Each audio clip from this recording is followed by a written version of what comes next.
پاکستاني رسنیو خبر ورکړی چې په پاکستان کې د طالبانو د مخکنی مشر ملا اختر محمد منصور د جایدادونو د لیلام حکم شوی چې ارزښت یې 32 میلیونه کلدارې کیږي. د ریپورټونو په اساس دغه حکم په پاکستان کې د ترهګرۍ ضد یوې محکمې صادر کړی.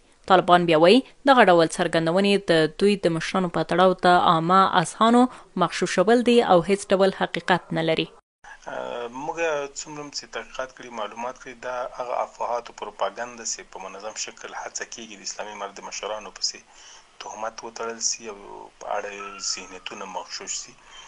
منصور صاحب شهید رحمه الله هیڅ کوم جایداد په پاکستان هیواد کې نه درلود، هغه د خرڅلاو او اخیستو تجارت لپاره وخت نه درلود. پخواني طالبان چارواکي هم وایي چې د طالبانو د مشرانو په تړاو دغه ډول څرګندونې چې په بهرنیو هیوادونو کې جایدادونه او شتمنۍ لري له حقیقت لري دی. دا خبره چې کیږي زما فکر باندې دا خبره زه منفي بولم او کم د مثبت خبرې لپاره او د فایدې لپاره خبره نه ده او زه خپل د اعتماد د باور خبره نه کوم. د معلوماتو پر اساس ملا اختر محمد منصور پاکستان شناختی کارت او پاسپورت درلوده، خو دغه جایدادونو د جعلي اسنادو په اساس اخیستي وو چې د پاکستان په کراچۍ ښار کې حویلۍ او اپارتمانونه دي چې 32 میلیونه پاکستاني کلدارې ارزښت لري.